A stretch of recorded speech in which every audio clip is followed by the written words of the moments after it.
바람이 거세게 부는 어느 토요일 저녁. 나는 차 안에 앉아 있었다. 두 손으로 운전대를 꽉 쥐고 대시보드를 내리치고 싶은 충동을 억누르고 있었다. 수만 가지 감정이 내 안에서 소용돌이쳤다.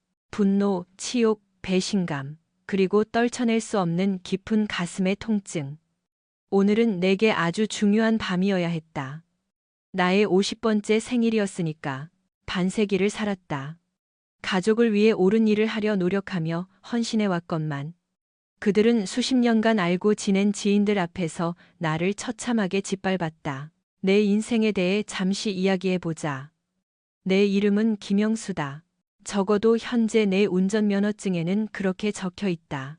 나는 서울에서 태어났지만 전처인 최미경이 분위기 전환을 원해 경기도 외곽의 한적한 신도시로 이사했다.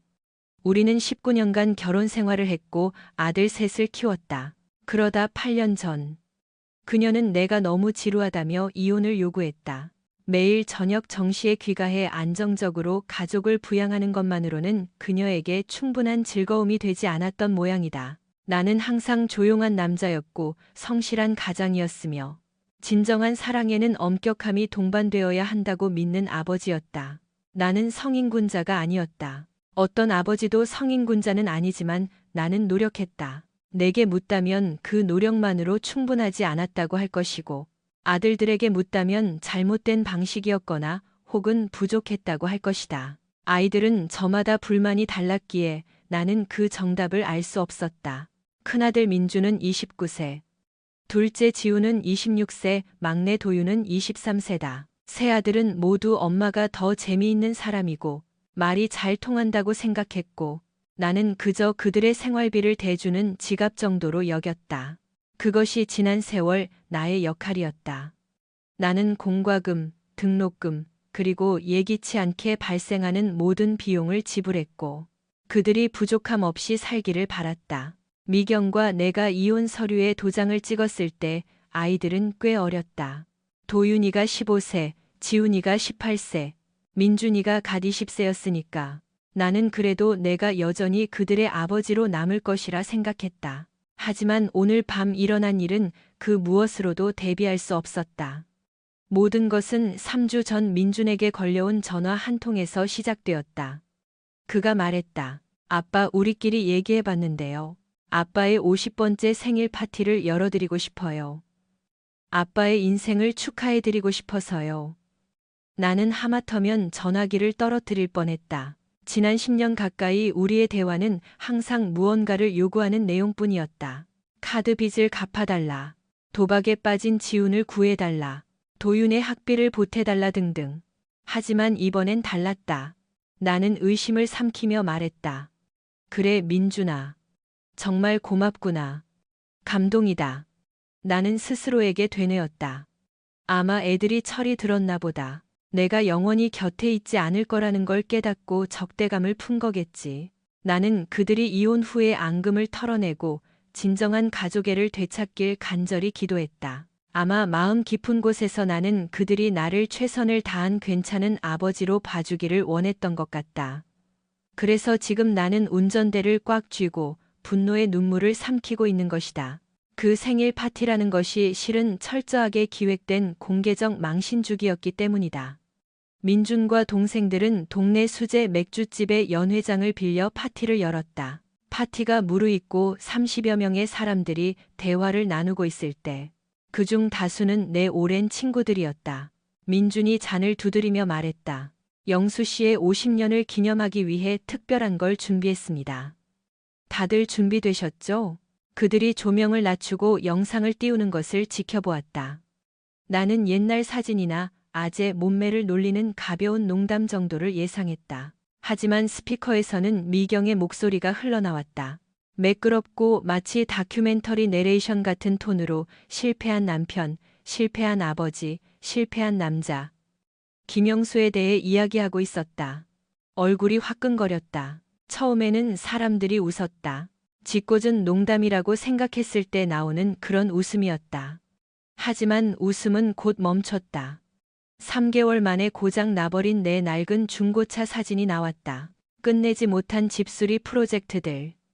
아들들은 내 인생의 모든 결점, 무작위로 찍힌 순간들을 악의적으로 편집해 나의 무능함을 증명하는 증거로 만들었다. 그리고 충격적인 내용이 이어졌다. 미경이 나의 잠자리 능력 부족을 구체적으로 언급하기 시작한 것이다. 그 사람은 저를 한 번도 만족시킨 적이 없어요. 솔직히 말해서 결혼 생활 내내 연기한 거였고 그게 제가 떠난 이유죠. 그녀가 화면 속에서 말했다. 나는 내 귀를 의심했다. 옛 친구들, 이웃들, 직장 동료들 모두가 경악하거나 동정 어린 눈빛으로 나를 돌아봤다. 개 중에는 진짜로 비웃는 사람들도 있었다. 그 순간 나는 태어나서 가장 벌거벗겨진 기분을 느꼈다. 그 모욕은 너무나 비현실적이고 치밀하게 계획된 것이라. 내 아들들이 이런 짓을 허용했다는 것, 아니 가담했다는 사실조차 믿기 힘들었다. 영상 마지막에 아들들은 모두 성심을 내 성인 김씨에서 엄마의 성인 최씨로 바꾸겠다고 선언했다. 민준이 카메라를 똑바로 쳐다보며 말했다. 중요할 때 곁에 없는 아버지를 두느니 차라리 아버지가 없는 게 낫습니다. 나는 누군가가 나서서 이건 질 나쁜 장난이라고, 너무 심했다고 말해주길 기다렸다. 하지만 아무도 나서지 않았다. 방 안은 어색한 웃음소리 몇 번을 제외하고는 침묵에 잠겼다. 30쌍의 눈동자가 나를 쳐다보고 있었다. 나는 아무 말도 하지 않았다. 그저 자리에서 일어나 목을 가다듬고 와주셔서 감사하다고 말했다. 그리고 밖으로 걸어 나왔다. 내 생일 파티라 불렸던 그 난장판을 뒤로 하고 말이다. 그래서 지금 나는 여기 셔터가 내려진 철물점 뒤편 주차장에 시동을 켠 채 앉아 있는 것이다. 휴대폰에는 미경과 아들들이 보낸 문자가 쏟아지고 있었다. 성본 변경을 완료하려면 내 서명이 필요하다는 내용인 듯했다. 김씨 성, 그게 그들이 나와 가진 마지막 연결고리란 말이지? 내 쓸모없는 성이라. 나는 혼잣말을 중얼거렸다. 그들은 수십 년 지기들 앞에서 나를 모욕했다. 그리고 이제는 마지막 법적 고리마저 끊을 수 있게 도와달라고 요구하고 있다. 옛 기억들이 밀려와 눈시울이 뜨거워졌다. 나는 눈물을 꾹 참고 전화기를 끈 뒤 이제 진짜 복수를 할 때라고 결심했다. 다음 한 주 동안 나는 거의 은둔하며 지냈다. 회사에는 며칠 병가를 냈는데 평소에 나답지 않은 행동이었지만 상관없었다. 나는 미경이 늘 좁아 터졌다고 불평하던 나의 작고 깔끔한 오피스텔 거실에 앉아 장식장 위의 사진들을 바라보았다. 아이들이 어릴 때 캠핑장에서 찍은 우리 5 식구의 사진이었다. 그 사진 속에서도 나는 저녁 준비를 하느라 버너와 씨름하고 있었고 미경은 묘하게 의기양양한 표정으로 카메라를 보고 웃고 있었다. 민준의 미소 사이엔 이가 2개 빠져 있었다. 지훈의 손은 녹은 마시멜로 범벅이었고 도윤은 담요의 얼굴을 반쯤 묻고 있었다. 그 순간만큼은 행복해 보였다. 적어도 나는 그렇게 믿고 싶었다. 지난 8년 동안 나는 아이들을 실망시켰다는 죄책감에 시달려왔다. 나는 돈으로 그들의 삶에 다시 들어가려 애썼다. 청구서, 비상금, 미경이 해주지 못하는 것들을 내가 감당했다. 사실 나는 늘 그런 사람이었다. 무언가 고장나면 내가 고쳤다. 사람 관계에서도 특히 자식들에게는 더 그랬다. 그래서 내 재정이 바닥나더라도 그들이 필요할 때면 언제나 도왔다. 하지만 그 생일 파티 이후 내 안에 무언가가 부서져 버렸다. 나는 더 이상 그들이 나를 호구 취급하게 둘 수 없었다. 그날 거실에서 나는 각 아들에게 들어간 큰 지출 내역과 혜택들을 목록으로 정리했다. 29세 민준. 지난 3년간 매달 주택담보대출 이자의 절반을 내가 냈다. 그들은 분수에 맞지 않는 강남 인근의 큰 아파트를 샀고 나는 매달 150만 원씩 지원했다. 26세 지훈. 심각한 도박 중독이었다. 내가 여러 번 그를 구해냈다. 한 번은 800만 원, 또 한 번은 500만 원. 그 외 자잘한 금액은 셀 수도 없었다. 23세 도윤. 미경의 자금이 바닥난 후 그의 대학 등록금은 내가 전액 부담했다. 거기에 아르바이트를 하지 않아도 되도록 생활비까지 줬다. 다 합치면 꽤 큰 돈이었다. 내가 돈이 넘쳐나서 그런 게 아니었다. 나는 검소하게 살면서 모은 모든 것을 그들에게 쏟아부었다. 그들이 나를 미워하더라도 적어도 자신들을 먹여 살린 사람으로서의 최소한의 존엄성은 인정해 줄 줄 알았다. 하지만 대중 앞에서 나를 모욕하고 내 잠자리 문제까지 들먹이며 조롱한 것은 선을 넘어도 한참 넘은 짓이었다. 나는 계획을 세우기 시작했다. 너무 극단적으로 들릴지 모르겠지만 상관없다. 때로는 누군가의 눈을 뜨게 하는 유일한 방법은 자비 없는 충격 요법뿐이니까. 그들은 계속해서 전화하고 문자를 보내고 음성 메시지를 남겼다. 나는 며칠간 무시하다가 준비가 다 되었을 때 전화를 받았다. 민준이었다. 아빠, 제발요. 얘기 좀 해요. 이렇게 잠수 타시면 안 되죠. 나는 떨리는 한숨을 내쉬는 척했다. 미안하다, 민준아.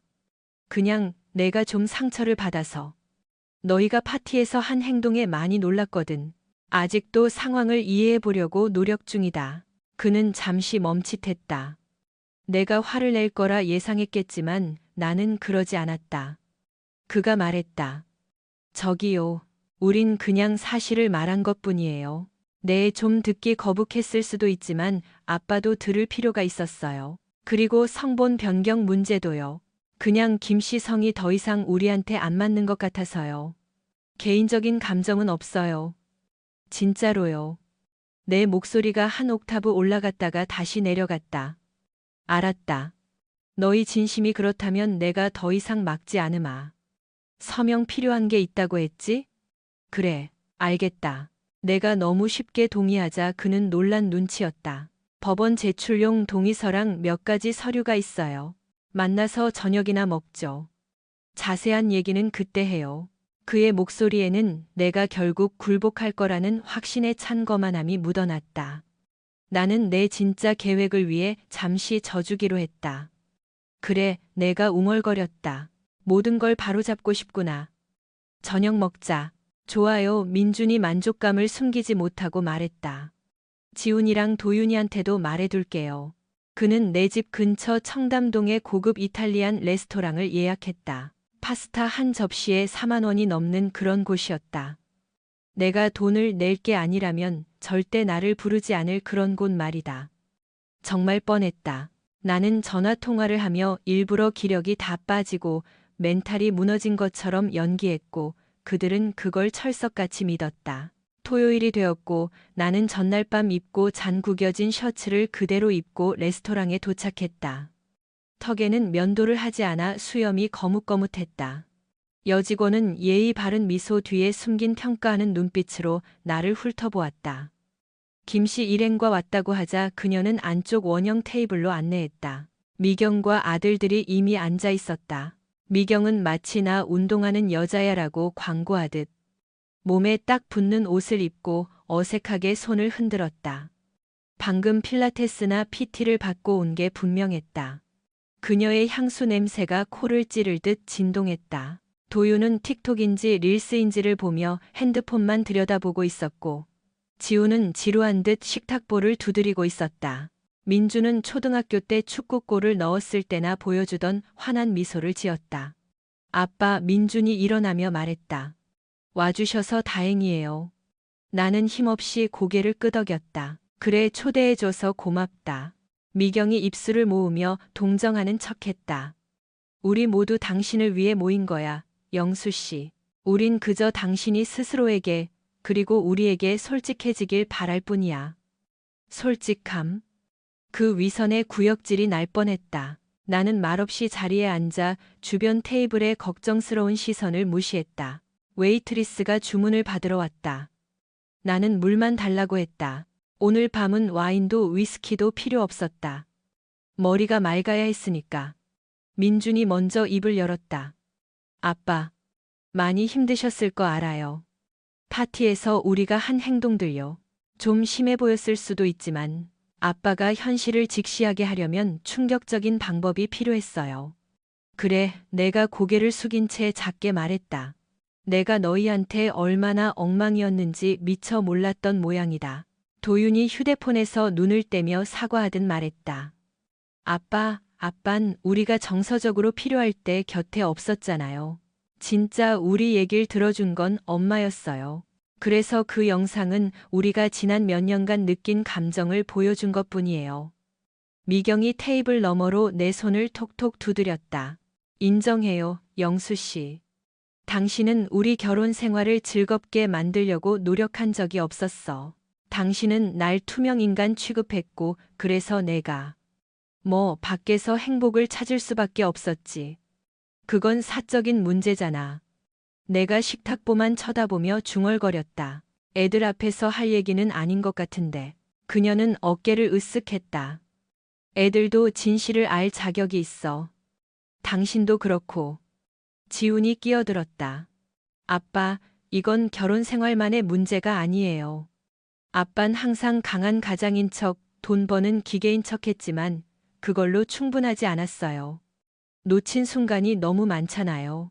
우리가 어떤 사람인지 뭘 원하는지 이해하려고 한 적이나 있어요? 그들의 말 한마디 한마디가 독이 묻은 화살 같았다. 하지만 나는 침묵을 지키며 적당히 패배한 모습을 연기해야 한다고 스스로를 다잡았다. 미안하다. 내가 부족했어. 정말로. 그들은 서로 의기양양한 눈빛을 교환했다. 미경이 입술을 앙다무는 게 보였다. 자신이 이 상황을 연출한 것에 대해 스스로 칭찬하고 있는 듯했다. 웨이트리스가 음식을 가져왔다. 민주는 관자가 들어간 비싼 파스타, 미경은 연어와 새우 요리, 지훈과 도윤은 최상급 스테이크를 시켰다. 나는 메뉴판에서 가장 싼 알리오, 올리오를 시켰다. 음식을 기다리는 동안 그들은 쉴 새 없이 떠들었다. 민주는 아버지의 부재 때문에 자신이 어른으로서의 책임을 지는 법을 배우지 못했다고 했다. 물론 내가 매달 그의 대출금을 반이나 내주고 있다는 사실은 쏙 빼놓고 말이다.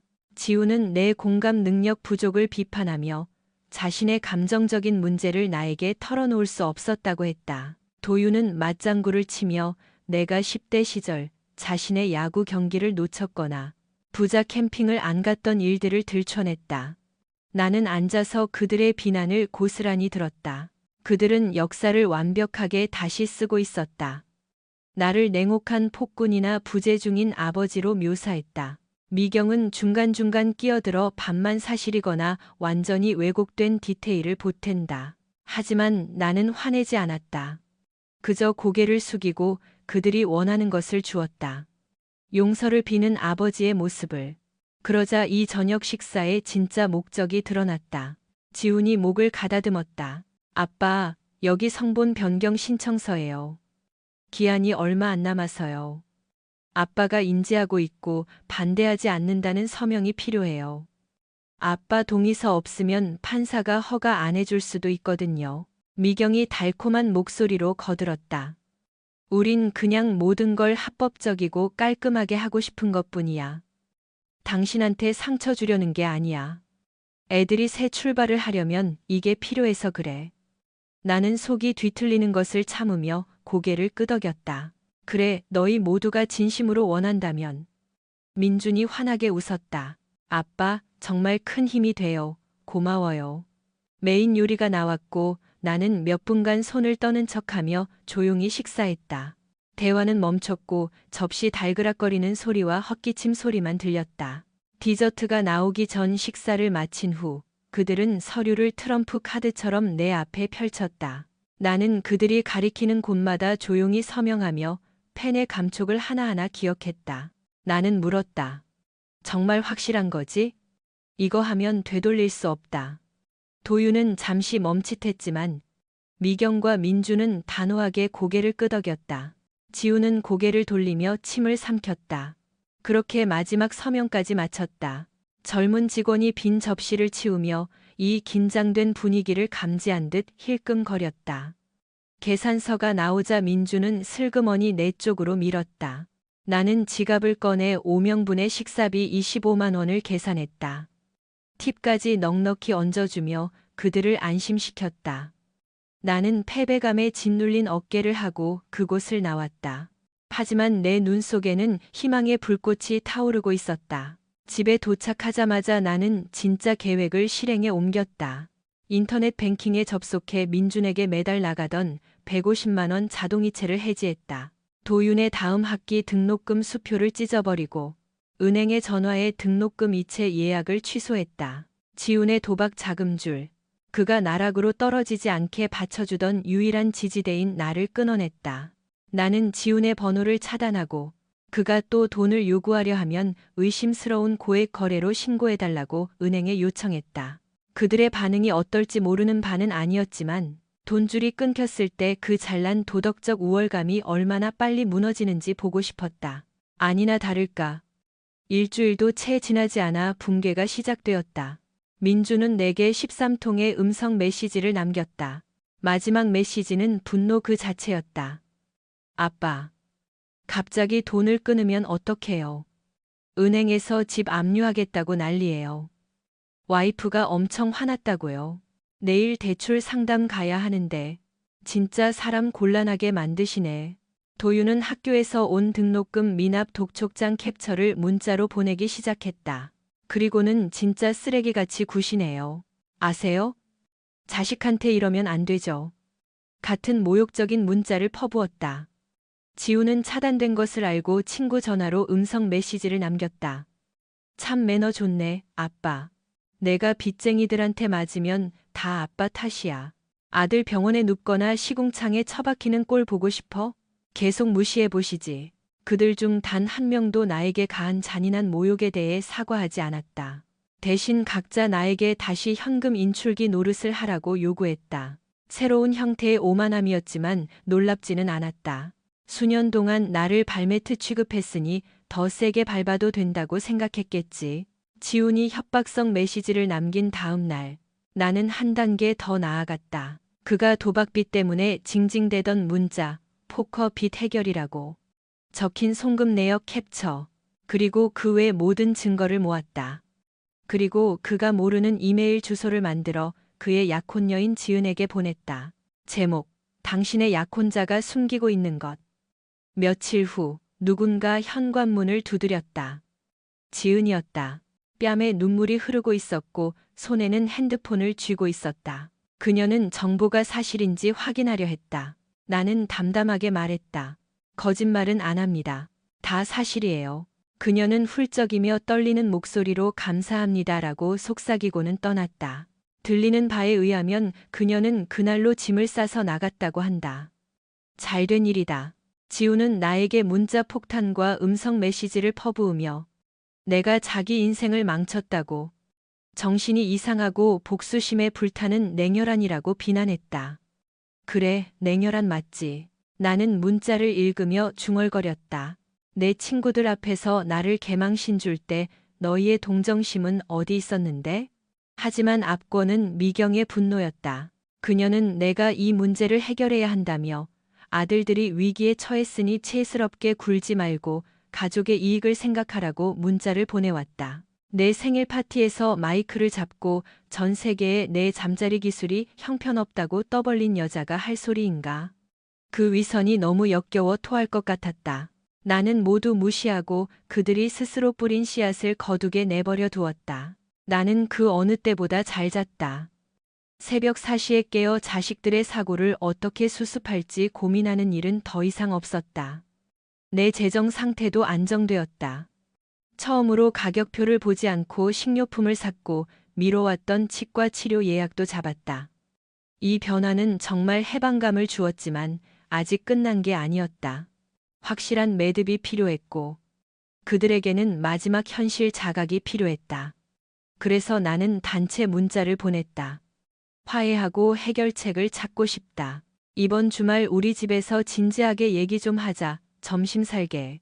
중국 요리 시켜줄 테니 와라. 10분도 안 되어 답장이 왔다. 민준. 네, 아빠. 고마워요. 얘기 좀 해요. 지훈, 갈게요. 도윤, 당연하죠. 미경. 그래, 이제 좀 해결하자, 영수 씨. 그들의 절박함이 훤히 보였다. 아마 내가 그동안 조종당해온 아버지로서의 모습으로 돌아와 결국 굴복했다고 생각했겠지. 좋아. 그렇게 생각하게 둬라. 토요일 아침. 나는 방 2개짜리 작은 집을 청소했다. 거실 카펫을 청소기로 밀고 낡은 탁자의 먼지를 털고 부엌을 정리했다. 화려한 집은 아니었다. 서민 동네의 소박한 곳이었다. 원래 미경과 나는 꿈의 전원주택을 계획했었지만 그녀가 크로스핏 트레이너와 바람이 나면서 모든 게 물거품이 되었다. 11시 45분쯤 초인종이 울렸다. 의외로 미경이 일찍 왔다. 그녀는 여전히 타이트한 운동복 차림에 머리를 하나로 질끈 묶고 있었다. 향수 냄새는 여전했다. 영수 씨, 그녀가 들어오며 말했다. 마음 돌려서 다행이야. 애들 문제 얘기 좀 해. 애들이 힘들어해. 나는 고개를 끄덕였다. 그렇겠지. 곧 음식 올 거야. 나는 앉으라고 권하지 않았다. 그녀는 알아서 소파 구석에 다리를 꼬고 앉았다. 정오가 되자 세 아들이 모두 도착했다. 몰골이 말이 아니었다. 도윤의 후드티는 구겨져 있었고 눈은 운 것처럼 충혈되어 있었다. 지우는 머리가 헝클어지고 수염이 덥수룩했다. 민주는 커피로도 가려지지 않는 다크서클이 턱까지 내려와 있었다. 좋아. 적어도 배신의 대가가 뭔지 조금은 깨달은 모양이군. 나는 종이 접시와 나무 젓가락을 꺼냈다. 배달시킨 중국 요리가 도착했다. 군대라도 먹일 만큼 충분한 양이었다. 탕수육 대자, 팔보채, 볶음밥, 쟁반짜장, 군만두 서비스까지. 나는 작은 식탁에 음식을 펼쳐놓았다. 알아서들 먹어라. 그들은 접시에 음식을 가득 담아 거실로 가져갔고 마치 낯선 사람들처럼 눈치를 보며 먹었다. 미경은 안락의자 끝에 걸터앉아 짬뽕 국물을 떠먹었다. 지우는 계속해서 연극적인 한숨을 내쉬었다. 민주는 다리를 달달 떨었다. 도윤은 바닥만 쳐다봤다. 나는 리클라이너에 앉아 무릎 위에 접시를 올려두었다. 5분 동안 들리는 소리라곤 쩝쩝거리는 소리, 그릇 부딪히는 소리, 에어컨 돌아가는 소리뿐이었다. 마침내 내가 목을 가다듬으며 말했다. 너희한테 보여줄 게 있다. 그들은 기대 반 두려움 반으로 고개를 들었다. 나는 노트북을 집어들어 HDMI 케이블로 TV에 연결했다. 미경의 시선이 내 움직임을 쫓는 게 느껴졌다. 나는 생일 프레젠테이션이라는 파일을 찾아 재생 버튼을 눌렀다. 화면에는 그들이 내게 보여줬던 그 수치스러운 영상이 그대로 떠올랐다. 단지 이번에는 입장이 바뀌었다. 그들은 관객이 되어 자신들의 잔인함을 눈앞에서 목격해야 했다. 미경의 내레이션이 시작되었다.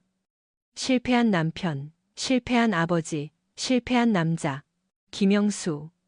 내가 멍청한 표정을 짓고 있는 사진들. 내가 알지도 못했던 사진들이 지나갔다. 그리고 내 잠자리에 대한 미경의 독설이 이어졌다. 거실에 그녀의 조롱 섞인 목소리가 울려 퍼졌다. 나는 그들에게서 눈을 떼지 않았다. 지우는 턱을 꽉 깨물고 인상을 찌푸렸다. 민주는 공포에 질린 눈으로 쳐다봤고 미경의 얼굴은 붉게 달아올랐다. 도윤은 접시를 바닥에 내려놓고 눈물을 글썽였다. 영상은 그들이 성을 미경의 처녀적 성으로 바꾸겠다는 선언과 함께 각자가 나를 깎아내리는 말로 끝났다. 나는 파일을 닫고 잠시 멈췄다. 에어컨 소리만 들렸다. 왜 우리한테 이걸 보여주는 거야? 미경이 떨리는 목소리로 물었다. 뭔지 알잖아. 우리도 거기 있었어. 사과했잖아. 정말? 내가 고개를 갸웃했다. 진심 어린 사과를 받은 기억은 없는데. 하지만 오늘 우리가 여기 모인 이유가 바로 너희가 한 짓 때문이라는 걸 확실히 해두고 싶었어. 나는 자리에서 일어나 선반에서 노란색 서류 봉투 4개를 꺼냈다. 첫 번째 봉투를 민준에게 던졌다.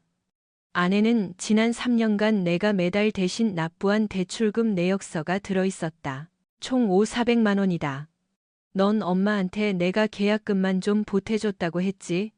아니, 이게 증거야. 동봉된 편지에는 돈을 돌려달라고 하진 않겠지만 이제 끝이라는 내용이 적혀 있었다. 더 이상 돈은 없다. 그 집은 이제 온전히 내 책임이야. 그의 얼굴이 창백해지며 서류를 훑었다. 아빠, 저 혼자서는 못. 나는 고개를 돌려 두 번째 봉투를 지훈의 가슴에 안겼다. 지훈아, 이건 내가 갚아준 내 도박 빚 내역 캡처본이다. 그리고 무료 도박 중독 치료 프로그램 안내서도 넣었어. 가든 말든 내 선택이야. 하지만 단 10원도 더 이상 지원은 없다. 구제 금융은 끝났어. 그는 종이를 넘기며 분노와 수치심으로 얼굴을 일그러뜨렸다. 아빠가 지은이한테 다 까발렸잖아요. 그가 소리쳤다. 내 인생을 망쳤다고요. 난 그저 네가 무시한 진실을 알려줬을 뿐이다. 자초한 일이지, 아들. 나는 막내 도윤에게 돌아섰다. 그의 봉투에는 내가 몰래 내준 학비 내역이 들어있었다. 도윤아, 이번 학기 등록금은 냈다. 학기 중에 쫓겨나게 할 순 없으니까. 하지만 다음부터는 알아서 해라. 학자금 대출을 받든 장학금을 타든 알바를 하든 네가 알아서 해. 넌 성인이다. 그는 금방이라도 울 것 같았다. 아빠, 제발요. 그 영상 제가 기획한 거 아니에요. 형이랑 엄마 아이디어였다고요. 내가 손을 들어 말을 막았다. 너도 거기 서 있었잖아? 하고 싶은 말 다 했고 성도 바꾼다며. 내 엄마가 친구들 앞에서 날 조롱할 때 너도 앉아서 보고 있었어. 넌 선택을 했고 그게 내 선택이었다. 마지막으로 나는 미경에게 다가갔다. 그녀의 봉투에는 이혼 전, 그녀가 크로스핏 트레이너와 찍은 외도 사진들이 들어있었다. 날짜가 찍힌 그 사진들은 아이들에게 상처 주고 싶지 않아. 내가 법원에 제출하지 않았던 것들이었다. 그녀는 사진을 보더니 눈이 휘둥그레졌다. 이게 정말 필요해? 그녀가 창백해진 얼굴로 쇳쇳거렸다. 당신은 내가 이혼의 원인이라고 애들에게 말했지. 내가 낮고 단단한 목소리로 말했다. 내가 지루하고 무능하고 잠자리도 형편없다고 했어. 하지만 이혼 소송 걸기 한참 전부터 트레이너랑 뒹굴고 있었다는 건 숨겼더군. 미경의 눈이 번들거렸다. 당신이 떠나기 전까진 깊은 사이 아니었어. 사진은 그렇게 말 안 하는데? 내가 날짜와 시간을 가리켰다. 계속 거짓말할래? 아니면 지금이라도 사실대로 말할래? 민준이 억눌린 신음소리를 냈다. 엄마, 이거 진짜예요? 그녀의 얼굴이 홍당무가 되었다. 복잡했어.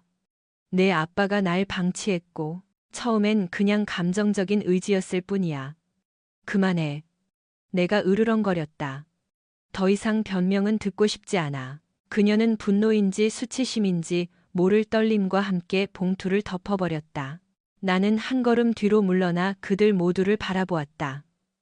부모님께 물려받은 시골 땅이랑 집 팔았다. 너희가 언젠가 유산으로 받을 거라고 철석같이 믿고 있던 그 집 말이야. 이제 없어. 꽤 큰 목돈이 생겼고 난 그걸 나를 위해 쓸 거야. 은혜도 모르고 날 모욕한 자식들을 위해서가 아니라. 그럴 순 없어요. 지훈이 불쑥 말했다. 할머니 집은 제 몫이라고 하셨잖아요. 팔렸어. 돈은 이미 내 통장에 있고. 나는 그들을 향해 돌아섰다. 그리고 이름 얘기가 나와서 말인데 나도 개명 신청했다. 축하한다. 너희 소원대로 됐어. 이제 대를 이을 김영수는 없다. 너희가 원하지 않으니 나도 필요 없어. 난 어머니 성을 따르기로 했다. 서류 처리는 끝났어. 공기가 숨 막힐 듯 무거웠다. 민준이 말을 꺼내려 했다. 아빠, 우리가 이렇게까지 되길 원한 건 아니었어요. 지훈의 목소리가 분노로 떨렸다. 아빠, 지금 그 멍청한 파티 하나 때문에 삐져서 우릴 망치려는 거잖아요. 우리가 아빠 문제점 알려주려고 한 건데. 그 입 다물어. 내가 소리쳤다. 그 멍청한 파티는 악의적이었어. 너희는 나를 모욕했고 법적으로 남남이 되겠다며 서명까지 요구했어. 너희는 진짜 아버지가 아니라 너희 인생의 실패를 탓할 대상이 필요했을 뿐이야. 미경이 일어나 노려보았다. 영수 씨, 너무 멀리 갔어. 아들들과의 관계를 완전히 끊어내고 있잖아. 애들이 평생 당신을 원망할 거야. 내 웃음소리가 공허하게 거실에 울렸다. 원망? 지난 수년 동안 너희가 나한테 보여준 게 원망 말고 뭐가 있었지? 원망하는 건 좋은데 내 주머니까지 털어가면서 하진 마라. 구석에서 도윤이 흐느끼기 시작했다. 아빠, 죄송해요. 전 그냥 장난이 좀 심해진 줄 알았는데 일이 이렇게 커질 줄 몰랐어요. 가족 모두가 공개적으로 나를 십자가에 못 박는데 무슨 일이 일어날 줄 알았니? 내 목소리가 떨렸다. 너희 어릴 때 한 번도 욕한 적 없지만 지금은 해야겠다. 이건 장난이 아니었어. 내 인생이었고 내 존엄성이었는데 너희가 그걸 뒤틀린 서커스로 만들었어. 민준의 다리가 더 빠르게 떨렸다. 진정하세요. 대화로 풀 수 있어요. 내가 말을 끊었다. 차분한 대화는 끝났어. 너희를 여기 부른 건 이 영상을 다시 보여주고 이 서류들을 주고 우리가 끝났다는 걸 말하기 위해서였어. 방을 둘러보았다. 음식은 다 먹든 말든 알아서 하고 나갈 때 문 잠그고 가라. 나는 코트와 휴대폰, 차 키를 집어들고 현관으로 향했다. 어디 가는 거야? 미경이 다급하게 물었다. 그녀의 목소리에 갑자기 공포가 서려 있었다. 나는 문손잡이를 잡고 멈췄다. 점심 약속. 내가 말했다. 나를 진심으로 존중해주는 사람을 만났어. 교회로 드라이브 갈 거야. 늦게 들어올 거니까 혹시 기다릴 거면 문단속 잘해라. 그 말을 남기고 나는 밖으로 나왔다. 문이 닫히자마자 지훈이 말도 안 돼. 라고 소리치는 게 들렸고 미경이 입을 맞춰야 한다고 웅얼거리는 소리가 들렸다. 나는 더 이상 듣고 싶지 않아 주차장으로 향했다. 내 오래된 세단에 올랐다. 잠시 동안 심장이 쿵쾅거리고 손이 떨려 운전대를 잡을 수 없었다. 내면의 일부는 내가 돌아올 수 없는 강을 건넜다고 속삭였다. 하지만 다른 목소리가 말했다. 이 가족을 깬 건 내가 아니야. 그들이 오래전에 끊어버린 걸 내가 공식화했을 뿐이지. 차를 빼면서 백미러를 봤다. 거실 창문 너머로 미경이 창백한 얼굴로 서류 봉투를 껴안고 서 있는 게 보였다. 도유는 소파에 엎드려 얼굴을 묻고 있었고 지우는 분노에 차서 왔다 갔다 하고 있었다. 민주는 멍하니 허공을 응시하고 있었고 무릎 위에는 대출 서류가 벽돌처럼 쌓여 있었다. 죄책감이 들 뻔했다. 아주 잠깐. 하지만 깊은 곳에서 차가운 만족감이 피어올랐다. 난 더 이상 그들의 발매트가 아니다. 그날 저녁, 나는 조용한 공원으로 차를 몰고 가 수진 씨를 만났다. 온라인 등산 동호회에서 만난 그녀는 이혼했고 잘 자란 자녀들이 있으며 나를 깊이 존중해주는 사람이었다. 대면의 여파로 여전히 떨고 있었지만 그녀가 판단 없는 미소를 지어주자 가슴에 묵직한 돌덩이가 가벼워지는 느낌이었다. 나는 그녀에게 모든 걸 말하진 않고 가족과 안 좋은 일이 있었다고만 했다.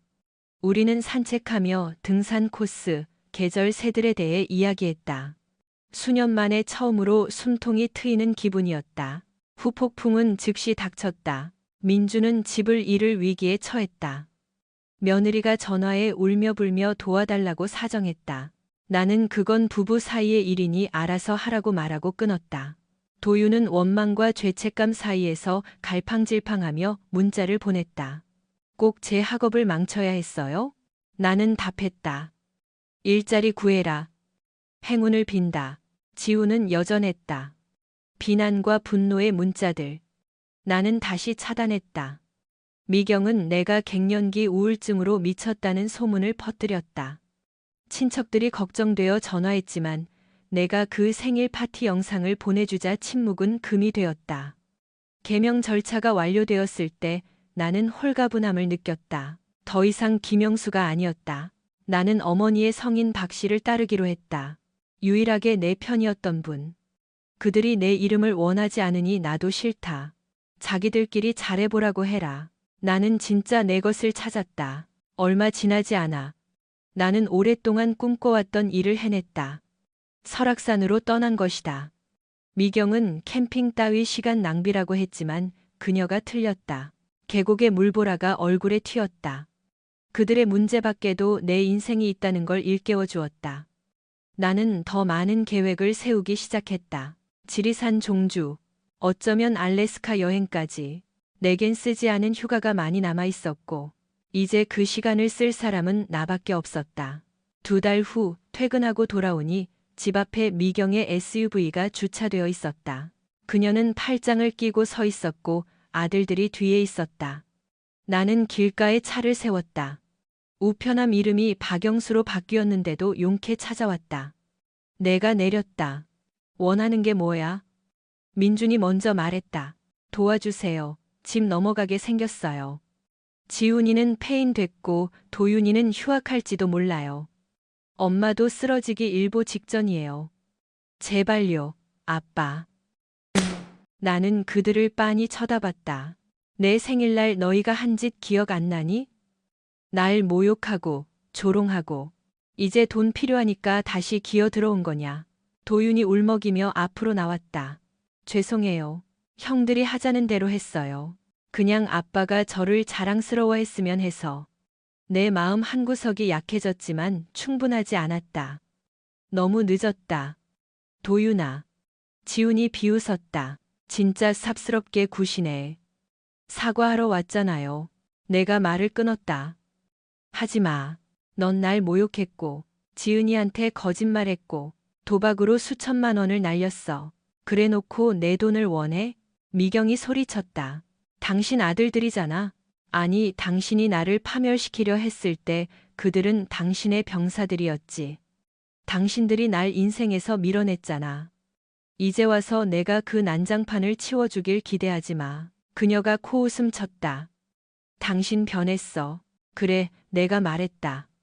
변할 수밖에 없었지. 그들은 내가 꿈쩍도 안 할 거란 걸 믿지 못하고 서성거렸다. 마침내 민준이 중얼거렸다. 가요. 지훈은 보도블록에 침을 뱉었다. 재수 없어. 도윤은 뒤를 돌아보며 속삭였다. 죄송해요, 아빠. 나는 대답하지 않았다. 그저 집으로 들어가 문을 잠갔다.